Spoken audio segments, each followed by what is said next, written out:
I was doing my night shift at St. Grace Hospital in London, a quiet, rainy night like many others. The halls were silent except for the occasional beeping of heart monitors and the distant sound of raindrops tapping the glass windows. It was around 3:05 a.m. when something strange happened, something that changed my life forever. I was walking past Operation Theater 4, a room that had been sealed for over 5 years after a failed surgery, when I suddenly heard a voice. Riya. It was soft, broken, almost like a whisper, but clear enough to stop me in my tracks. I froze. No one was allowed in OT4. It had been locked since before I joined the hospital. I slowly turned to the door. The red light above it blinked once, then stopped. The hairs on my neck stood up. Against all logic, my heart told me to go closer. As I pressed my ear to the door, I heard it again. Riya, please don't leave me. My chest tightened. Who was that? How did he know my name? I took a deep breath and walked away, telling myself it was my imagination, maybe exhaustion. But when I returned to the nurse's station, something even stranger was waiting, a file that hadn't been there earlier.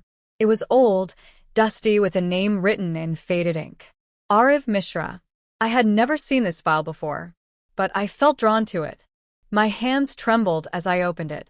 Inside were surgery notes, scans, and one photo of a young man. Dark eyes. A kind smile. He looked familiar. It said he died during a heart surgery in OT4 exactly 5 years ago. No relatives claimed his body. The final note read, COD, cardiac arrest during surgery. No follow-up. That night, I couldn't sleep.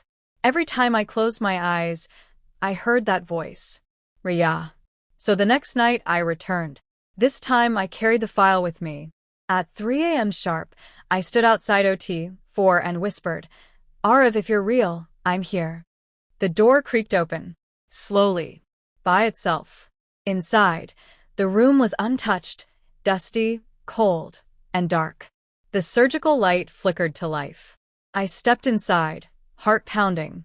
Then, out of nowhere, a cold gust of wind blew, and I saw him. Aryan. He stood near the operation table, wearing the same surgical gown from the photo. Pale. Transparent. But his eyes, they were filled with pain. Why did they leave me? He asked softly. I couldn't speak. Tears rolled down my cheeks. I was awake during the surgery, he said. Something went wrong. I heard them panic, and then silence. I waited for someone to come back. No one did. I died, waiting. I stepped closer, my voice shaky. Aryan, I'm so sorry. I didn't know. You stayed, he whispered. You heard me. That night, I sat in the operation theater with him, speaking like he was still alive. We talked for hours. He told me about his dreams, his fears, his loneliness. I told him about my life, my past heartbreak, how I often felt alone despite the noise around me. For a moment, it didn't feel like I was speaking to a ghost. It felt like I was speaking to someone who truly understood me. As the sun began to rise, he looked at me with a sad smile. I have to go now, he said. Will I ever see you again? I asked. He paused. Only if you remember me. With that, he vanished into the morning light. I woke up the next day on the floor of the OT. Alone. The file in my lap was gone. I rushed to the hospital records room and searched every drawer, every cabinet.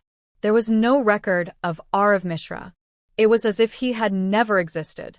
Had I imagined it all? Had grief or fatigue played tricks on my mind? But then, that night, as I returned home, I found a photo under my pillow. It was a photo of me. Sitting in the operation theater, smiling, talking to someone invisible. And on the back, in a handwriting I'll never forget, were the words, Thank you for hearing me. Love, Aryan. After that night, everything changed. I couldn't focus.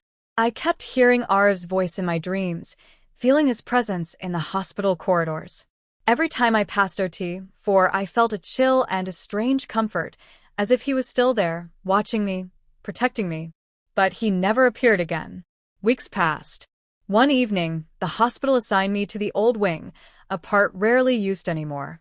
As I checked supplies in an unused room, I found something strange, an old stethoscope hanging by the window. It looked exactly like the one in Ariv's file photo. I picked it up, and just then, I heard a whisper behind me. You remembered me. I spun around, and there he was, Ariv. But this time, he looked different. Stronger. More alive. Still transparent, but glowing with a soft, golden light. I gasped. How are you here? I made a promise, Riya, he said, stepping closer, that I'd returned if you remembered me. I never forgot you, I whispered. He smiled, and the room grew warmer, calmer. That night, when you listened to me, you freed part of me. But I'm still bound here. There's something unfinished. What is it? I asked. He looked away. My death wasn't an accident. A silence fell. He continued. Someone tampered with my medication. The surgeon, he panicked during the surgery, but he wasn't innocent. He was covering something. My heart pounded. Could this be true? I need you to help me find the truth, Ariv said. Only then can I move on.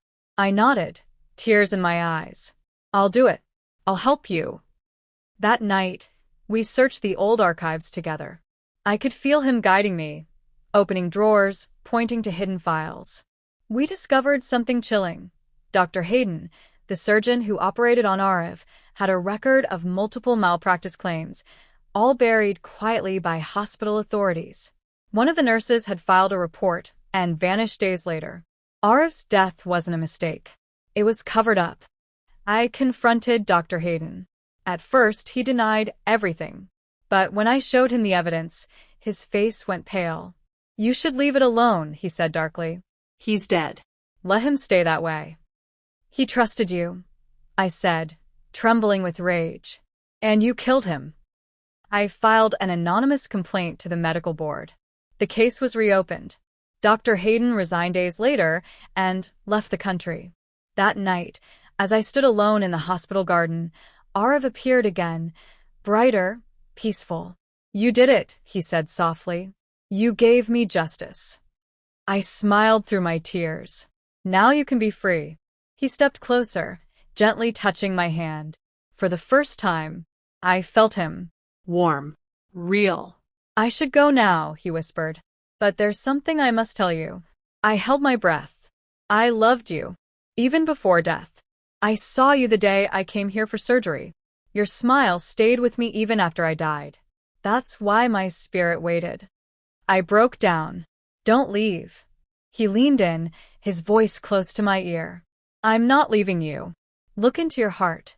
I'll always be there. And just like that, he faded into golden light, dissolving into the stars above. The next morning, a white lily bloomed in the hospital garden, right where we had stood. And I knew he had returned for love. And now he was finally at peace. During a late-night shift, Nurse Riya hears a voice from the sealed operation theater, calling her name. It's Ariv, a patient who died years ago. He returns, asking for justice, revealing a doctor's malpractice. After she helps, Ariv finally finds peace, leaving Riya with a final goodbye.